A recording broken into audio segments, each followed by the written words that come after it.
Welcome to my channel. আপনারা দেখছেন green kitchen. আজকের রেসিপি মালাই কেক।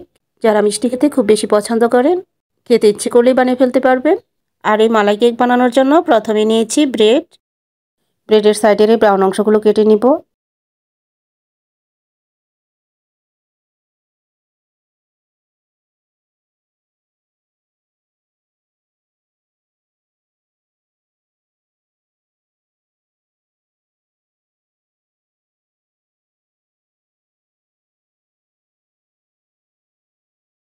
আমি 4 পিস ব্রেড কেটে নিয়েছি।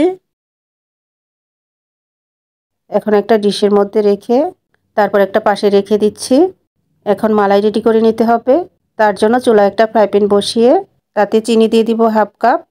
তারপর চুলা অন করে দিয়েছি, আর চুলার আঁচ রেখেছি একেবারেই কম। এখন অল্প আঁচে নাড়াচাড়া করে চিনিটাকে ক্যারামেল করে নিব। চিনিতে পানি ব্যবহার করব না।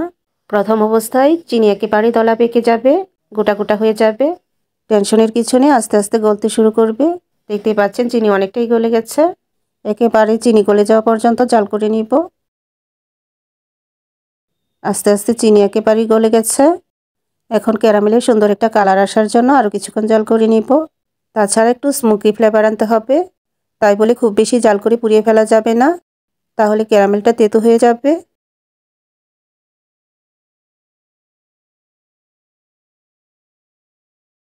ক্যারামেলের সুন্দর একটা কালার চলে এসেছে। এখন দিয়ে দিব হাফ লিটার তরল দুধ।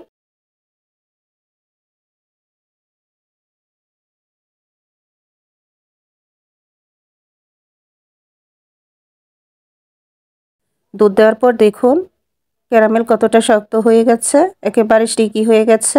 চিন্তার কিছু নেই, আস্তে আস্তে নাড়াচাড়া করে জাল করতে থাকলে দুধের সাথে একেবারে মিশে যাবে।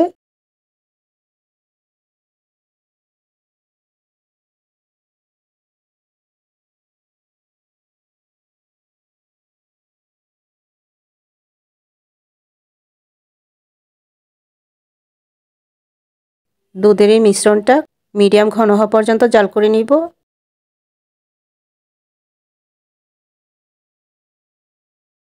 ক্যারামেল দুধের সাথে মিশে গেছে। এখন দিয়ে দিচ্ছি হাফ কাপ গুঁড়া দুধ। গুঁড়া দুধ দিয়ে নাড়াচাড়া করে জাল করে নিব। আর মিশ্রণটা অনবরত নাড়াচাড়া করে জাল করতে হবে, তা না হলে নিচে লেগে যেতে পারে।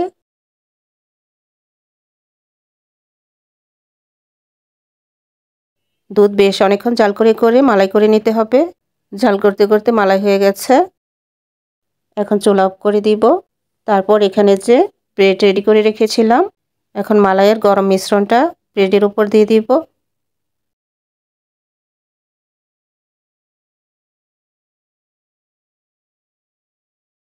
তারপর দিয়ে দিচ্ছি কাজু আর কাঠবাদাম কুচি। এখন রেস্টে রেখে দিব মিনিমাম 30 মিনিট, কারণ রেস্টে না রাখলে ব্রেডের ভেতর পর্যন্ত মালাই ঢুকবে না। রেস্টে রাখার পর এখন সার্ভ করে নিব। তার জন্য একটা সার্ভিং ডিশে নিয়ে নিচ্ছি। অবশিষ্ট মালাইটুকু ব্রেডের উপর দিয়ে দিচ্ছি। খুব সহজে হয়ে গেল মজাদার মালাই কেক। আশা করছি রেসিপিটা আপনাদের কাছে ভালো লেগেছে।